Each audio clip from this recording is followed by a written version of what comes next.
Hello friends, आज हम class 10 math का चैप्टर नंबर 6 त्रिभुज का प्रमेय 6.1 देखने वाले हैं।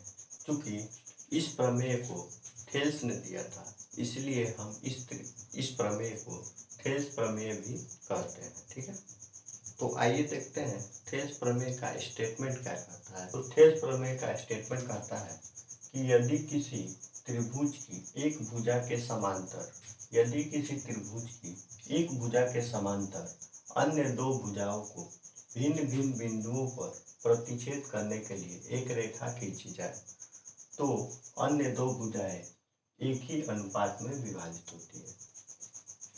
यह एक त्रिभुज हो गया, मान लेते हैं यह एक त्रिभुज हो गया ए बी सी एक त्रिभुज हो गया ABC। ठीक है, तो बोल रहा है कि यदि किसी त्रिभुज की एक भुजा के समांतर अन्य दो भुजाओं को भिन्न भिन्न बिंदुओं पर प्रतिच्छेद करने के लिए एक रेखा खींची जाए। यानी तो हमने क्या किया, इस भुजा BC के समांतर एक रेखा खींच दिया और इसका नाम दे दिया हमने DE, जो क्या होता है, इन अन्य दो भुजाओं को एक ही अनुपात में विभाजित कर रहा है। यानी ये दोनों भुजाओं को एक ही अनुपात में विभाजित कर रहा है। यही थेल्स प्रमेय का कथन करता है, यानी स्टेटमेंट करता है। ठीक है, तो इसमें हमें क्या क्या दिया है पहले ये लिखेंगे, उसके बाद से हम प्रूफ करना स्टार्ट करेंगे। ठीक है, तो सबसे पहले हम देखेंगे क्या क्या दिया है। तो लिखेंगे, सबसे पहले लिखेंगे दिया है क्या क्या दिया है। तो हमें दिया है त्रिभुज ABC, एक त्रिभुज दिया है, यानी त्रिभुज ABC एक त्रिभुज दिया है। और क्या दिया है, त्रिभुज ABC में क्या दिया है, त्रिभुज ABC में दिया है DE पैरेलल BC, यानी DE BC के पैरेलल है, यानी DE पैरेलल BC, यानी DE और BC एक दूसरे के क्या है, समांतर है। ठीक है, यही इतना ही दिया है। ठीक है, सिद्ध करना है, लिखेंगे सिद्ध करना है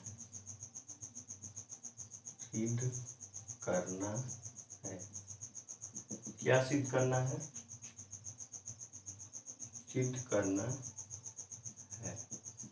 क्या सिद्ध करना है कि AD बट्टे DB यानी समान अनुपात में विभाजित कर रहा है, यानी दो भुजाओं को समान अनुपात में विभाजित कर रहा है। यही हमको प्रूफ करना है। तो लिखेंगे AD बट्टे DB इक्वल AE बट्टे BC, यानी ये समान अनुपात में विभाजित कर रहा है। तो यहाँ पे लिखेंगे AD बट्टा DB बराबर AE बट्टे BC। ठीक है, इसी को हमको प्रूफ करना है, यानी इसी को हमको सिद्ध करना है। तो सिद्ध करने के लिए हमें कुछ कंस्ट्रक्शन करना पड़ेगा, यानी कुछ रचनाएं करना पड़ेगा। ठीक है, तो इसके लिए हम कुछ रचना करते हैं। तो रचना क्या करते हैं, हम DE से लंब AD पे E से लंब खींचते हैं। ठीक है, तो E से AD पे हम लंब खींच देते हैं और D से AE पे भी एक लंब खींच देते हैं। ठीक है, और इसका हम नाम दे देते हैं, M और इसका नाम दे देते हैं N। ठीक है, यानी कि हमने DM लंब AE खींचा और EN लंब AD खींचा। ठीक है, यानी AD पर हमने EN लंब खींचा और AE पे हमने DM लंब खींचा। ठीक है, और क्या हमने किया, और हमने क्या किया, D से C को मिला दिया और B से E को मिला दिया, B से क्या किया, E को मिला दिया। ठीक है, यहाँ तक क्लियर है। तो हमने जो जो रचना किया है उसको भी हमको लिखना पड़ेगा। तो हम लिखते हैं रचना। रचना हमने क्या किया, रचना हमने किया है EN लंब AD और DM लंब AE खींचा। ठीक है, अब हम अपना प्रूफ स्टार्ट करते हैं, यानी अब प्रूफ करना स्टार्ट करते हैं। तो यहाँ पे लिखेंगे प्रमाण,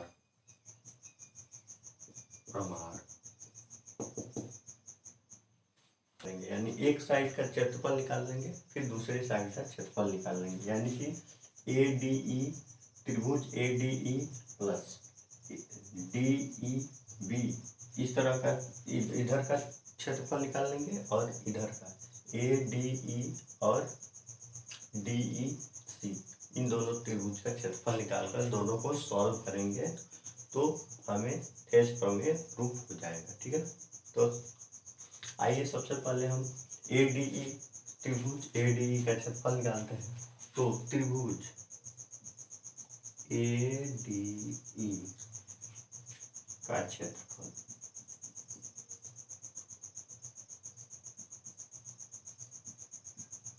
त्रिभुज ADE का क्षेत्रफल 1/2 गुणे आधार इसका क्या होगा, जिस पे लंब होता है, यानी जिस पे त्रिभुज में जिस भुजा पे लंब होता है, यानी ये त्रिभुज है ADE और इसमें क्या है, इसमें AD पे क्या है, लंब है EN लंब है, N है लंब। ठीक है, तो इस पे लंब है, तो लंब जिस पे लंब होता है वहीं क्या होता है, आधार होता है। तो आधार क्या हो जाएगा, AD हो जाएगा, आधार हो जाएगा AD और लंब क्या हो जाएगा, NE इंटू NE। ठीक है, इसको हम मान लेते हैं समीकरण 1। ठीक है, अब क्या निकालेंगे, त्रिभुज DEB का क्षेत्रफल। तो लिखेंगे त्रिभुज DEB का क्षेत्रफल, त्रिभुज DEB का क्षेत्रफल। तो त्रिभुज DEB का क्षेत्रफल में क्या हो जाएगा, 1/2 गुणे आधार इसमें क्या होगा, ये त्रिभुज कैसे है, ऐसे है, ऐसे है,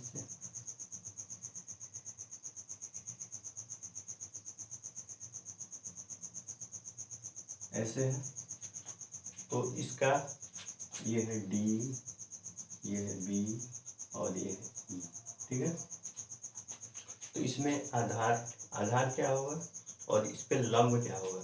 तो लंब इसको आगे बढ़ाएंगे अगर हम, तो लंब क्या होता है, लंब होता है 90 डिग्री, यानी इस पे तो ये तो 90 डिग्री बन नहीं रहा है, ये तो 90 नहीं हो रहा है, तो यानी ये लंब नहीं होगा। तो लंब क्या होगा, लंब NE होगा, क्योंकि ये क्या है 90 डिग्री है, इस पे क्या है, ये वाला 90 डिग्री है, ये वाला N, यानी NE क्या होगा, लंब होगा, और लंब किस पे है, DB पे है, तो इसीलिए आधार भी क्या होगा, DB होगा। तो आधार लिखेंगे 1/2 इंटू DB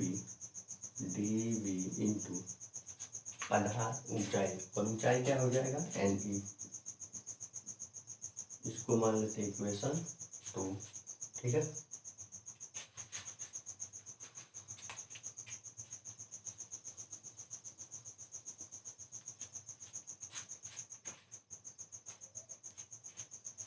अब क्या करते हैं, समीकरण 1 में समीकरण 2 को भाग दे देते हैं, यानी समीकरण 1 में 2 से भाग देने पर।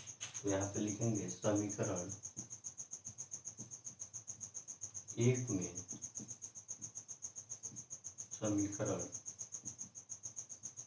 2 से भाग देने पर, भाग देते हैं तो क्या होगा, त्रिभुज ADE का क्षेत्रफल बटे क्या हो जाएगा, त्रिभुज DEB का क्षेत्रफल, त्रिभुज DEB का क्षेत्रफल बराबर क्या होगा, 1/2 क्या है इसमें, इंटू AD इंटू NE बट्टे 1/2 गुणे DB गुणे NE। ठीक है, इसमें क्या क्या कट सकता है, इसमें क्या क्या कटेगा, इसमें 1/2 कट जाएगा और क्या कटेगा, NE से NE कट जाएगा, तो बचेगा क्या यहाँ पे बचेगा AD बट्टे DB। ठीक है, इसको हम समीकरण 3 मान लेते हैं। ठीक है, अब क्या करेंगे, अब हम इधर का तो फाइनल हो गया, अब हम इधर का निकालेंगे, तो फिर से हम क्या करेंगे, त्रिभुज ADE का क्षेत्रफल निकालेंगे, पुनः क्या करेंगे, त्रिभुज ADE का क्षेत्रफल निकालेंगे, तो फिर से पुनः त्रिभुज ADE का क्षेत्रफल, इस बार इसमें हमने क्या लिया है, NE को लंब लिया था, इस बार हम क्या लेंगे, DM को लंब लेंगे, क्योंकि हमको इधर वाला का क्षेत्रफल निकालना है और पहले हमको इधर वाला का निकालना था, तो इस बार इधर वाला निकालना है, तो इसको DM को लंब लेंगे। ठीक है, तो त्रिभुज ADE का क्षेत्रफल, तो लंब इसमें क्या है, DM है, तो आधार क्या होगा, A ही होगा, तो 1/2 इंटू आधार AE इंटू DM। ठीक है, इसको मान लेते हैं 4, क्वेश्चन नंबर 4। और क्या करते हैं, और ये वाला त्रिभुज का क्षेत्रफल निकाल लेते हैं, त्रिभुज DEC, ये वाला त्रिभुज DEC, ये वाला त्रिभुज का क्षेत्रफल निकाल लेते हैं। ठीक है, ये वाला त्रिभुज का क्षेत्रफल, तो त्रिभुज DEC का क्षेत्रफल, त्रिभुज DEC का क्षेत्रफल क्या हो जाएगा, 1/2 गुणे आधार, आधार क्या होगा, इसमें आधार क्या होगा, EC होगा, यानी CE इंटू लंब क्या होगा, DM होगा।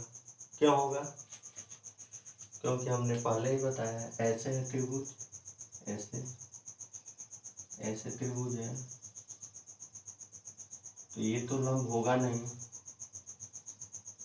ये वाला लंब होगा नहीं, ये है DEC, ये वाला लंब होगा नहीं, क्योंकि इस पे 90 नहीं बन रहा है, और इधर हम इसको एक ये वाला बढ़ाए हैं, तो इस पे 90 बन रहा है, यानी ये क्या है, M है, तो DM लंब हो रहा है, और आधार क्या हो रहा है, CE हो रहा है, इस पे लिख देंगे CE आधार, अब ऊंचाई, ऊंचाई क्या हो जाएगा, DM। क्वेश्चन नंबर 5, इसको समीकरण 5 मान लेते हैं। ठीक है, ये हो गया समीकरण 5। अब हम क्या करते हैं, सेम वही अप्लाई करेंगे, इसमें क्या करेंगे, समीकरण 3 में समीकरण 4 से डिवाइड कर देंगे, यानी समीकरण यहाँ पे लिखेंगे,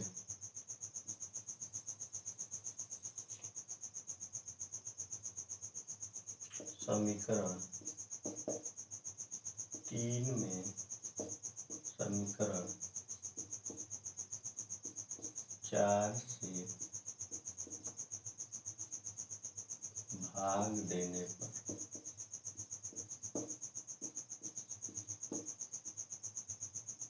समीकरण 3 में समीकरण 4 को भाग दे देते हैं, यानी समीकरण ये वाला समीकरण समीकरण 4 में समीकरण 5 से भाग देते हैं, समीकरण 4 में समीकरण 5 से भाग दे देते हैं, यानी ये वाला समीकरण 4 है और ये समीकरण 5 है, समीकरण 4 में समीकरण 5 से भाग दे देते हैं, तो भाग देंगे तो क्या होगा, बचेगा त्रिभुज ADE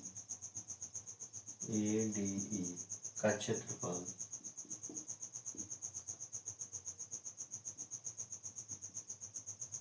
बटे त्रिभुज DEC का क्षेत्रफल, यानी त्रिभुज ADE का क्षेत्रफल बटे त्रिभुज DEC का क्षेत्रफल बराबर क्या होंगे, 1/2 गुणे आधार AE इंटू DM बटे 1/2 गुणे CE इंटू DM। ठीक है, यहाँ तक कोई दिक्कत नहीं होना चाहिए। अब ये क्या क्या कट जाएगा, 1/2 से 1/2 कट जाएगा, DM से DM कट जाएगा, बचेगा क्या, बचेगा यहाँ पे AE बटे EC या CE, कुछ भी लिख सकते हैं, हम EC लिख देते हैं, AE बटे EC। ठीक है, और इसको हम समीकरण नंबर 6 मान लेते हैं। ठीक है, यहाँ तक कोई दिक्कत नहीं होना चाहिए। ठीक है, अब हम क्या करेंगे, और अब हम देखते हैं कि ये त्रिभुज, ये वाला त्रिभुज देखते हैं, त्रिभुज DEB, ये वाला त्रिभुज DEB और त्रिभुज DEC, ये वाला त्रिभुज DEC और त्रिभुज DEB, ये दोनों क्या है, एक ही आधार पे है, यानी एक ही आधार किस पे है, DE पे है। ये दोनों त्रिभुज एक ही आधार पे है, यानी एक ही आधार DE है, और ये क्या है, पहले से दिया गया है क्या है, DE समांतर है BC के, यानी ये त्रिभुज, ये दोनों त्रिभुज क्या है, एक ही आधार, ये दोनों त्रिभुज क्या है, एक ही आधार और एक ही समांतर के बीच में स्थित है। इसीलिए क्या होगा, इन दोनों त्रिभुजों का क्षेत्रफल क्या होंगे, बराबर होंगे, क्योंकि हम क्लास 9 में पढ़ चुके हैं कि एक ही आधार और एक ही समांतर रेखाओं के बीच में त्रिभुज का क्षेत्रफल क्या होते हैं, बराबर होते हैं, यानी कि एक ही आधार और एक ही समांतर रेखाओं के बीच के त्रिभुजों का क्षेत्रफल क्या होते हैं, बराबर होते हैं। ठीक है, तो हम लिख देते हैं, चूंकि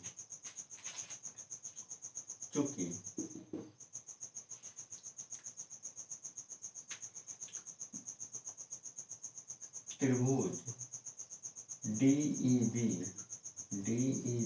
और त्रिभुज DEC एक ही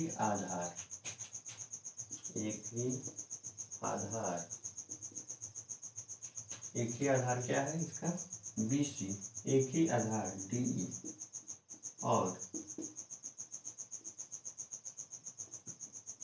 एक ही समांतर, एक ही आधार और एक ही समांतर रेखाओं के बीच है, रेखाओं के बीच स्थित है,